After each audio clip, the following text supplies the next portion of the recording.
नमस्कार। आज हम एक ऐसे विषय में उतर रहे हैं जो सच में दिमाग घुमा देता है। क्वांटम यांत्रिकी। हमारे पास क्वांटम यांत्रिकी का परिचय से कुछ अहम जानकारी है और हमारा मकसद है पदार्थ और ऊर्जा के सबसे छोटे लेवल पर काम करने वाले उन अजीब लेकिन जरूरी नियमों को समझना। यह हमारी रोजमर्रा की दुनिया के नियम नहीं है, बिल्कुल नहीं। जैसे हम ग्रहों या गाड़ियों को समझते हैं वैसा नहीं है ये। बिल्कुल। ये फिजिक्स की एक बहुत ही फंडामेंटल ब्रांच है। ओह। और हाँ, इसके सिद्धांत भले ही हमारे कॉमन सेंस को मतलब अजीब लगे, पर ये यूनिवर्स के माइक्रोस्कोपिक लेवल को बहुत ही सटीक तरीके से डिस्क्राइब करते हैं। यहाँ निश्चितता नहीं है, यहाँ संभावनाएं हैं, अनिश्चितताएं हैं। यही इसे क्लासिकल फिजिक्स से एकदम अलग बनाता है। हाँ, तो चलिए इस अजीब दुनिया को थोड़ा और समझने की कोशिश करते हैं। पहला बड़ा आइडिया है वेव पार्टिकल डुअलिटी, यानी तरंग कण द्वैतता।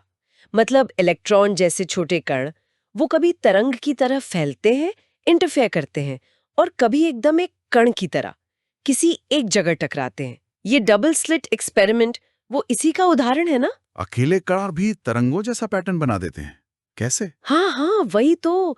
यही तो क्वांटम दुनिया का पहला, कह सकते हैं, शॉक है। हमारी दुनिया में तो कोई चीज या तो बॉल जैसी पार्टिकल होती है या फिर पानी में लहर जैसी वेव। क्वांटम लेवल पर ये दोनों ही गुण एक ही चीज में होते हैं। ये इस पर डिपेंड करता है कि हम उसे देख कैसे रहे हैं, माप कैसे रहे हैं। या तो ये या वो वाली बात यहाँ नहीं चलती। अच्छा, तो हमारे देखने या मापने पर निर्भर करता है।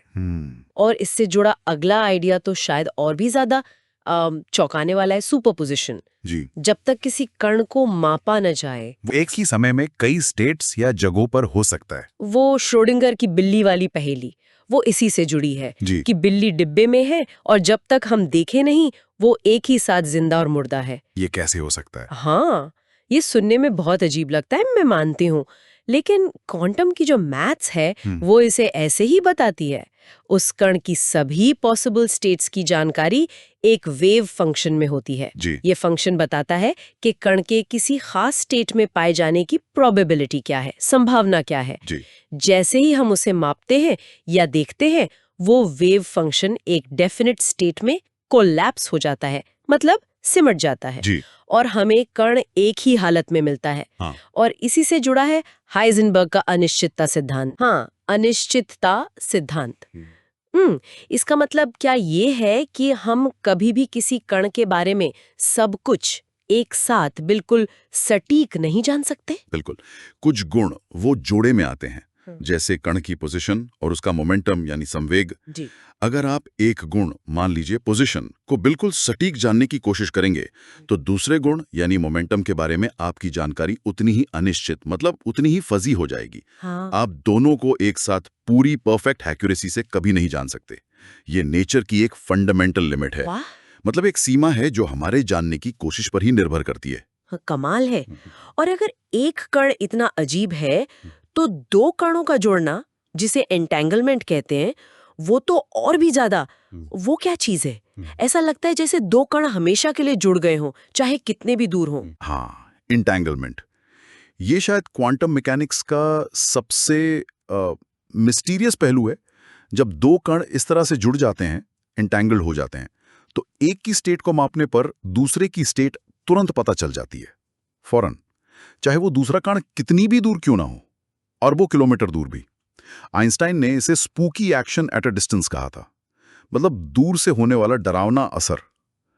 ये सिर्फ अजीब नहीं है, ये शायद दिखाता है कि रियलिटी हमारी सोच से कहीं ज्यादा गहराई से कनेक्टेड है। और शायद ये लोकेलिटी का आइडिया कि चीजें सिर्फ अपने आसपास से ही प्रभावित होती हैं, पूरी तरह सही ना हो। ये सब सोचना ही मतलब बड़ा अजीब है। लगता है जैसे कोई साइंस फिक्शन कहानी सुन रहे हो। लेकिन ये सिर्फ थ्योरी नहीं है, है ना? इसके असल दुनिया में बहुत जबरदस्त इस्तेमाल भी हैं। निश्चित रूप से, बिल्कुल हैं। ये क्वांटम थ्योरी भले ही कितनी अजीब लगे, ये साइंस की सबसे कामयाब और सबसे ज्यादा टेस्ट की हुई थ्योरीज में से एक है। इसी की समझ से हमने सेमीकंडक्टर्स बनाए हैं, जो हमारे फोन, कंप्यूटर सब में हैं। लेजर, एमआरआई मशीनें, बहुत सटीक एटॉमिक घड़ियां, ये सब क्वांटम प्रिंसिपल्स पर ही काम करती हैं। और आगे जाकर क्वांटम कंप्यूटर, वो क्विबिट्स का इस्तेमाल करते हैं। ये क्विबिट्स सुपरपोजिशन के कारण एक ही समय में 0 और 1 दोनों हो सकते हैं। ये कंप्यूटिंग में क्रांति ला सकते हैं। तो कुल मिला के कहे तो क्वांटम मैकेनिक्स हमें एक ऐसी हकीकत दिखाती है जहां नियम फिक्स नहीं है, बल्कि संभावनाओं पर आधारित है, जहां अनिश्चितता एक सच्चाई है और जहां चीजें बड़े रहस्यमयी तरीकों से एक दूसरे से जुड़ी हुई हैं, हमारी जानी पहचानी बड़ी दुनिया से एकदम अलग। बिल्कुल। और ये हमें कुछ बहुत बड़े सवालों के साथ छोड़ जाती है, जिन पर साइंटिस्ट आज भी काम कर रहे हैं। जैसे क्या क्वांटम लेवल पे जो घटनाएं होती हैं, वो सच में रैंडम है पूरी तरह से, या उनके पीछे कोई गहरा पैटर्न है जिसे हम अभी समझ नहीं पाए हैं? और क्या हम कभी क्वांटम मैकेनिक्स और आइंस्टाइन की जनरल रिलेटिविटी को मिलाकर एक थ्योरी ऑफ एवरीथिंग बना पाएंगे? एक सिद्धांत जो यूनिवर्स की हर चीज को समझा सके। ये सवाल ही क्वांटम फिजिक्स को आज भी साइंस की सबसे रोमांचक फ्रंटियर्स में से एक बनाए रखते हैं।